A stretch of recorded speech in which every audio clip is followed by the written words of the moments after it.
PCTV is brought to you by Home Entertainment Centre, 24 Alfreda Street, St Albans. Phone 9366 2396.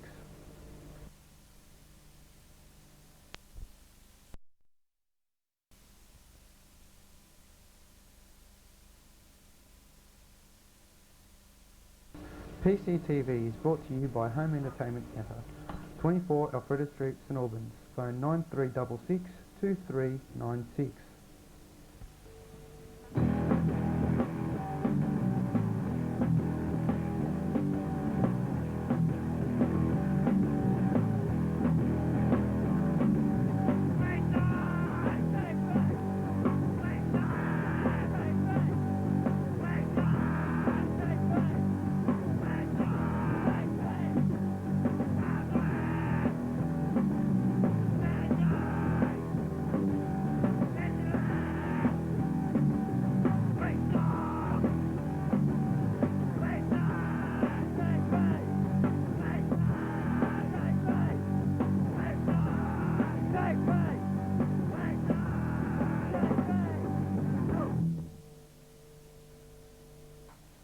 Welcome to this week's episode of PCTV. I'm Maria and this is Melissa. On today's show, Danielle will be playing a few rounds in the NHL and NHL 96, as well as doing some virtual fighting for the PC. Melissa will be probing the internet once again with Robert Gabriel from Majestic Internet Services. This week we're having a look at internet relay chats. And Maria will be interviewing Robert Sabo for this week's Home Entertainment Centre segment. Pietro examines this week's PC news. And I'll be talking with Mr. Ian Crocker, computer teacher from St Albans Secondary College. Sulene will be showing you some helpful ways to keep Microsoft Windows 95 running at its best in Windows 95 tips. So, sit back and relax and enjoy this week's episode of PCTV.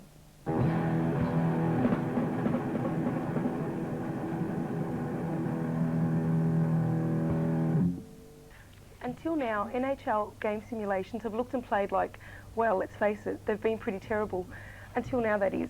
EA Sports Nhl Hockey 96 is the best hockey simulator ever. There are many features that give it an uncanny sense of realism. For instance, the singing of the national anthem, the cheering of the crowd, and voiceover announcers. You're immediately brought into the mood of national hockey. Right from the very first time you load the game, you can tell you're in for a real treat. The introduction sequence is the best piece of footage ever contained in a CD-ROM-based game. It has a full screen, crystal clear, full motion video, a pumping soundtrack and great 3D animations. The game offers different modes of play, including pre-season, season, playoffs and exhibition games. All levels are a challenge. Goals are hard to come by. This is at first annoying, but when you do finally get the puck past the keeper, the fantastic adrenaline rush is well worth the initial frustration. The sound effects and the music are perfect in every sense of the word. Commentary can be heard throughout the entire game and players are identified by their real names. That is, there are no made-up players in this game. All are professionals from the National Hockey League. This game really has no flaws. PCTV gives it a perfect 10 out of 10. This is a must-own for any PC gamer. Minimum requirements for a system to run NHL Hockey 96 are a PC with an Intel 486DX4 chip operating at 75 MHz, 8 MB of RAM and a Visa local bus or a PCI video display. You'll also need 8 MB of hard disk space, a Sound Blaster or 100% compatible sound card, and a double spin CD-ROM drive. PCTV's recommendations are a PC with an Intel Pentium 100 chip or faster, 16 megs of RAM, a PCI Super VGA video card, a CD-ROM with quad spin or faster with a genuine Sound Blaster 16 sound card, and you should have 15 MB available on your hard disk. I'll be back later in the program to talk about the hot new Virtua Fighter PC. Next on PCTV, surf the internet.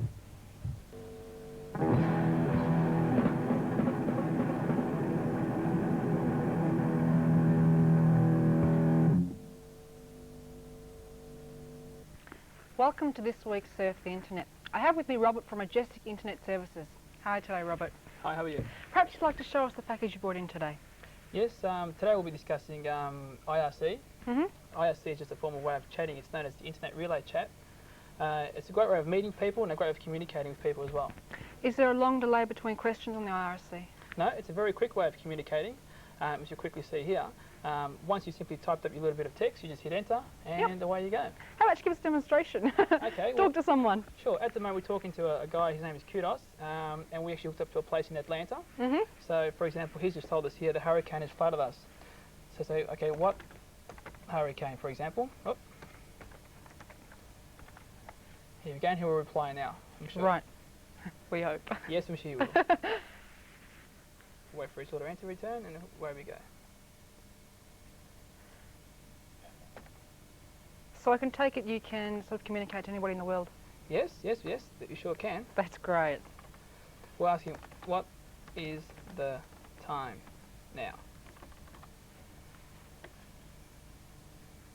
Wait for his reply. Have we woken him up? Shouldn't be too long. Oh, some people, you can chat to more than one person at the same time. So perhaps he's here he goes. Yeah, there he goes. The one that hit Carolina 2 days ago. So there you go there. That's fantastic. I just said okay back to him, so he's got that now. Okay. Whereabouts, like, apart from just Atlanta, whereabouts are some of the most popular places that you'd probably chat to? Well, there's not really so much popular. There are many IRC servers around the world. It's just depending which one you want to log on to. So there's ones in Melbourne, and there's ones in Sydney, and there's ones in Brisbane, there's ones all over the world. So obviously, if you go to a foreign one, you'll end up speaking to people who perhaps are from that area. So yeah. So, Robert, what else can you tell me about IRC? Well, IRC, or Internet Relay Chat, is a really good way of meeting people. Not only can you meet people, you can also become friends with that. But I guess the biggest benefit is basically a way of communicating to other people all around the world without actually ringing them or paying for an international call. Right, yeah. So just for example, you could be, you could go home and you could turn it on and chat to somebody who could be in England or in America, wherever. And, in privacy of your own home, you're chatting to thousands of people at the same time. So if you take that into consideration, then you can go to the next step and say, well, hang on, what else can it be used for? And in many places, it's actually replacing the telephone system. Yes. So companies, instead of using the phone to communicate to other companies around the world, are using this as a cheap way of communicating. I suppose it's much easier, I'd assume. Yes, it's very easy. Just as simple as just typing what you want, hitting enter, and away you go. Yeah, for sure. Yeah. So if people sort of want to communicate around the world on the IRC, can you give us a number? Yes, it's 1-800 670 140. Thanks very much for being with us today, Robert. Thanks, thank you. Coming up next is Maria with Robert Savo from the Home Entertainment Centre. I'd like to welcome Robert Savo from our great sponsors at Home Entertainment Centre. How are you, Rob? Good, thank you, Maria. That's good. How long have you been at Home Entertainment Centre for? I've been working there for about 4 or 5 years now. Oh, that's good. So what have you brought us in today? It's a 686 IBM computer with Intel Triton motherboard, 8-speed CD-ROM, 8 megabytes of RAM, 1000 plus megabyte hard drive, super fast inkjet printer, and a desk and a chair, mouse and mouse pad. Right, and how does this computer, the 686, compare with the Pentium processor? It's equivalent to approximately about a Pentium 120 plus. Right. So I am aware that you have some special offer for our PCTV viewers today. Yes, for PCTV viewers, we're offering a special 50-pack of programs, CD titles, including all sorts of programs like desktop publishing, word processing, font programs, clip art programs, the whole lot. All right, that's great. So thanks, Rob, for joining us. If you would like more information on this product, call Home Entertainment Centre on 9366 2396, or if you're in the Melton area, call 9743 8357. Coming up next on PCTV is Pietro with this week's PC News.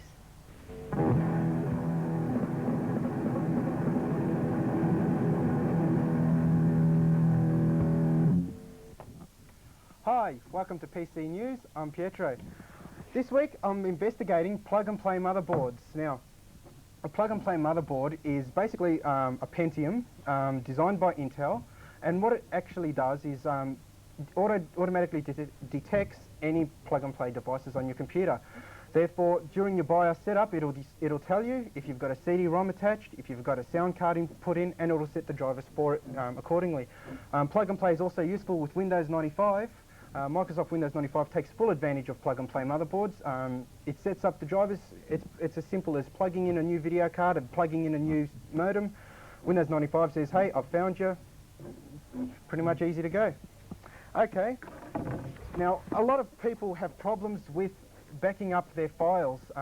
As we all know, the 1.4 meg floppy disks are really becoming a little bit too obsolete. They can't hold enough data for today's programs. That's where the zip drive is a wonderful little invention. The zip drive is basically a backing up hard disk for your computer that plugs into your parallel port. This means that each disk you put in there is worth 100 megs, and basically you can save all your favourite games, your work, and with 100 megs per disk you can't really go wrong. You're never going to have to worry about buying a new hard disk. It's also got very fast disk access, which means that you're running a backup system which is pretty much similar to a hard disk speed. Okay, on to my games reviews for this week. Fade to Black. I actually just started playing this week, and let me tell you, it is absolutely incredible. It's been out for a while. I know it's a bit of an oldie, but I just absolutely love it. What can I say? It's got great graphics, great sound effects, and it's basically got an intriguing plot. I definitely recommend this to anybody who likes a good adventure game. Indycar 2. Now, I've never was really a big fan of car racing games, but let me tell you, Indycar 2 is really, really good. It's got excellent sound. It runs smoothly on a decent-sized Pentium, unlike other racing car games which you can never really run in full resolution mode, no matter how fast your PC is. Indycar's also got a lot of options and modem playing all the stuff that Indycar 1 was made of, basically. Very good for any of you petrol heads out there. Not really my cup of tea though, but still. Terminal Velocity. Now, Terminal Velocity is actually a pretty old game, but I can't see why it never actually took off as a real big hit. It's got absolutely incredible graphics, especially when you're going underground in tunnels and shooting up the landscape. It's got enhancements for Pentium processors, and well, what can I say? The game is just incredible. And finally, Mech Warrior 2. Now, Mech Warrior 2 is a relatively old game as well, but it's got really good graphics, really good sound. Takes up a bit of hard disk space to get a full install. It takes about 108 megs just to get the installation down. But once you've got it down, you'll be, on this thing for hours. It's just really, really addictive. Okay, finally, just before I go tonight, I'd like to bring to everyone's attention the new Gold Star monitors, by Gold Star Studio Works monitors, sorry. The Gold Star Studio monitor is, standard sort of monitor with one little attachment. It's got 2 speakers inbuilt into the case, which obviously gives you more sound. It gives you a lot better sound as well. I wouldn't recommend using the speakers as your primary speakers. They don't tend to be as they haven't got as much bass and so forth as good speakers, which is why it gives you the option to put them as your line-in speakers, which means you can have your 2 standard speakers attached and those speakers, and you've basically got a 4-speaker system, which really, really sounds good. It's also got all your dimensions. You can stretch it upwards, downwards, leftwards, rightwards, whatever you like. It's a really good monitor. Okay, well, that's all from me this week. I'll be back next week with some more hardware reviews. Don't forget, if you've got any comments about our show, email us at pctv@majestic.net.au. With me today is Ian Crocker from St Albans Secondary College. He's a Year 10 coordinator and he teaches Year 11 Information Technology. Hi, Ian. Hi, Miss, how are you? Good, thank you. I'm wanting to know, sort of most of the PC viewers probably want to know, what sort of software the students being told to use at the moment or being taught to use at the moment? Well, we have a range of them actually. Our computer work goes right from Year 7 all the way through. In the early years it's keyboarding, so they do a lot of PC sort of tutor work, right. Typing tutor. And we get through to word processing, so we use Word for Windows in Year 9s and Year 10s. Year 11 mainly we're into Microsoft Works, so they use the spreadsheeting and the word processing and database in that situation. And Year 12 they work onto Access and Excel, so through the whole thing it's a Windows environment basically, except for the typing tutor early on. So. Okay, what sort of hardware are they currently using at the moment? We have 4 rooms set up. The Year 12s get the best of the deal. They've got Pentium upgrades at the moment. Lucky for them. Yeah, so they get the Pentium upgrades. And the Year 11s that I work with are 486s, and there's a mixture of 486 and 386s down for the Year 9s and 10s and the junior classes. So there's also 5 independent machines that sort of are in the library, and they're 486s and will be upgraded probably later this year to Pentiums. That's so fantastic. About 130 computers all up, so it's pretty big complex. That's very good for a secondary college. It's fantastic. The school's put a lot of emphasis on it. A lot of money goes into it. So yeah, it's been very good for the kids. Well, I heard about computers helping people with their disabilities in VC at the moment. How does that work? Yeah, we've got a fairly strong integration component in the education part of it. Right. And what we do is we actually access government grants. And I have a student at the moment who's visually impaired in my class, and he has a laptop that the school has bought for him. Now, it remains school wonderful. property, but he takes it home, and it has software Pro Talk on it, so it actually will read what he's typed and spell words for him and so forth. That's fantastic. And we've had other people over the last couple of years also access laptops through government grants again, so it's a big impact on them, I think, with the technology. That's a lot of use for them. That's very handy. Yeah, it's very good. I think they've all benefited greatly. It's something that a lot of secondary colleges don't have access to, that will help people out with disability, so that's... Yeah, I think it depends on whether you get the sort of people, disabled students, sort of come into the classrooms and that, and we get a number. We're a school that is quite happy to accept them, so we make the most of it, basically. So what role is Optus Vision playing at the moment? Yeah, well, I have to ask the question, hey? No, it's very exciting at the moment, actually. We just had a seminar done the last couple of weeks where Optus came out. We used our school as a sort of local base for the discussions, and they're talking about internet access and a variety of sort of price ranges that we can access the internet through them next year. So we're at the moment just going back and looking at our options, and everyone was very excited coming out of the seminar. I'd say so, yeah. Yeah, so Optus looked like a big player in that field, and our school is very, very That's pleased with fantastic. them. So how's the internet going to be used? Basically, I think an information sort of situation for a VCE. Yes, A lot of the work VCE students do now is a situation where they have to access up-to-date information. Right. And obviously the internet offers that first hand for them. Wide range, yes. Yep, so I know in biology classes and so forth, the latest stuff on genetic engineering and stuff that they're doing is just there on the internet. So students will be really accessing that information for their actual processed work they have to produce. So. Yeah. So what do you see the future for computers in high schools? Well, probably going to take my job eventually, maybe, I don't know. Computers teaching instead of you, hey? Yeah, Year 11 is very much like that in a way now. I'm sort of there to assist them with the use of the software, but they basically have the machines that tutor them in the software. Right, And it's when they want to sort of access extra little bits I can show them how to do that. So really I'm a facilitator, and they're the most enjoyable classes I teach, I think, because the kids get on the machines, get involved, and then I basically answer their questions, if they get stuck. So I think the future is really teachers in that role. I think teachers can be there to help, but the computers are going to teach. They're portable blackboard, they're video presentations, so everything that a teacher would use as an education tool. Yeah. So I may not have a job in a few years, but hopefully I will. It's very exciting for us as well. I don't think computers can replace the people, but they're doing a good job, aren't they? Yeah, they are. They sort of don't stop, do they? They don't sort of wear out all that quickly. The upgrades, you know. Yes. Yes. It's a bit more adaptable, perhaps, people at the moment, I don't know. Well, thanks very much for being with us today. It's my pleasure. Thanks for the opportunity. Thank you. Okay.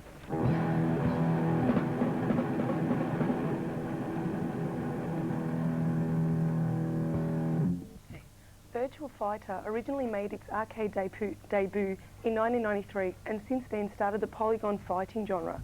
In 1994, Virtua Fighter was brought into the home via the next generation console, the Sega Saturn.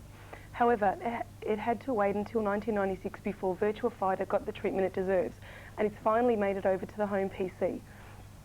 The PC has never been pushed to its limits when it comes to polygon-generated games. FX Fighter tried to make a clone of popular polygon games, but failed miserably.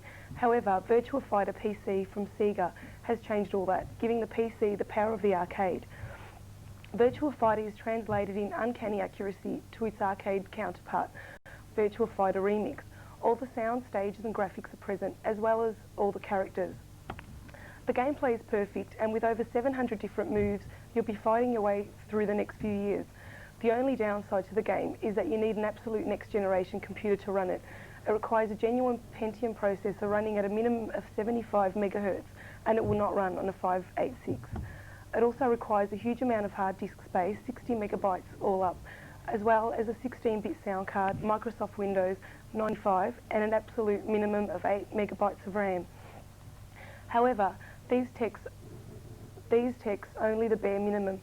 If you want to run the game at the same speed and resolution as the arcade, then you will require a Pentium 133 with a minimum of 16 megabytes of RAM. If you've got the machine, then the game is perfect. I look forward to seeing if Sega will do translations of Virtua Cop and Daytona USA as accurate as they did Virtua Fighter. Once again, I give this game a whopping 10 out of 10.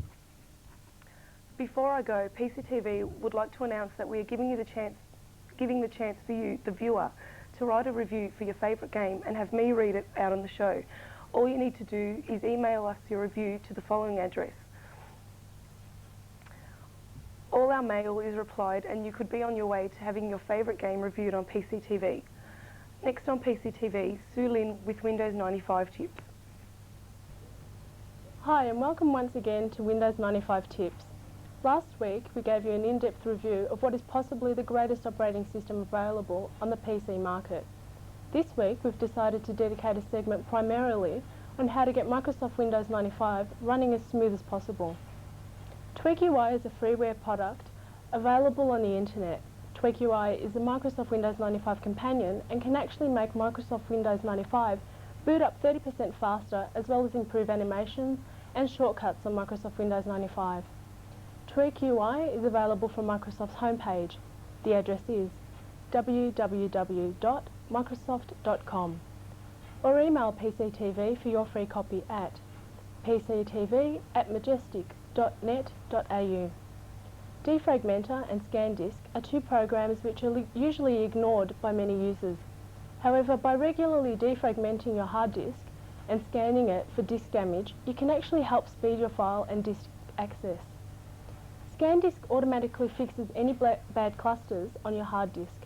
Bad clusters can cause programs to crash, halt, or even result in data loss. Using ScanDisk for Windows 95 regularly will ensure that you will never have to worry about bad clusters ruining your favourite programs. Defrag is a companion of ScanDisk. After checking that your disk is free from errors, run Defrag to improve your disk access speed. If you have an upgrade version of Windows 95, it can be very annoying when you have to reinstall Windows 3.11 just to set up Windows 95. However, you can bypass the 16-bit Windows and install Microsoft Windows 95 upgrade from the DOS prompt. All you need is an original copy of the Microsoft Windows 3.1 setup disk. Simply run the Windows 95 setup program from DOS. It will proceed to install just like the full version. Before it begins to copy to your hard disk, it will tell you that this is an upgrade version. Simply insert your Windows 3.1 startup disk and hit locate. Once Windows 95 realises you already have a previous version of Windows, it will continue to install, leaving all those unnecessary 16-bit drivers out. Well, that's all from Windows 95 Tips.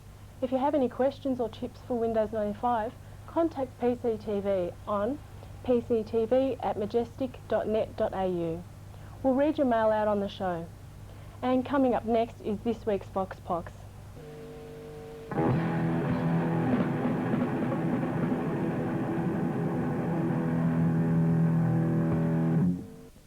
Hi, right now we're standing outside Independence Day at Hoyt Cinemas at High Point City. I'm going to be asking people what they thought of the movie. Yeah, what did you think of Independence Day to start with? It was excellent, yeah. I thought it was great. Yeah, I thought it was good. Like the hype that was created made the effect. The special effects were cool. Oh, it was good, mate. When the first 5 minutes, I knew I was going to sit there the whole time through it. It was good. It was really good. Unreal, yeah. It was a lot more than what I expected anyway. The special effects are just magnificent. I've never seen anything like it. Explosions are amazing. Unreal. It's great. Do you think it was all it was cracked up to be? Oh yeah, better. Yeah. Sometimes with the big movies are a big letdown, but this, no way. Absolutely fantastic. Yep.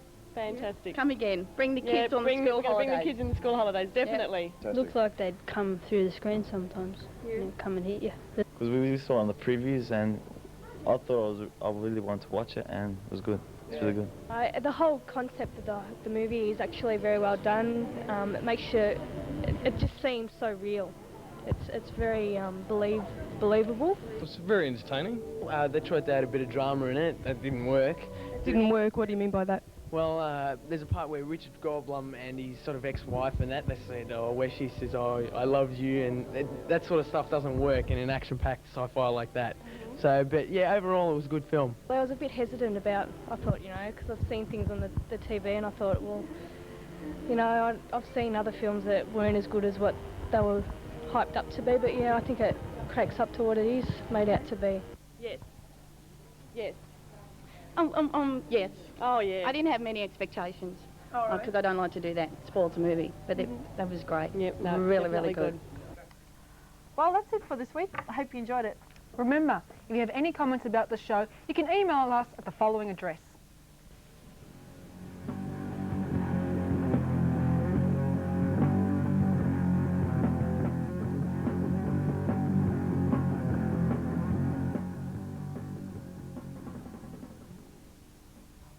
See you later. Ciao.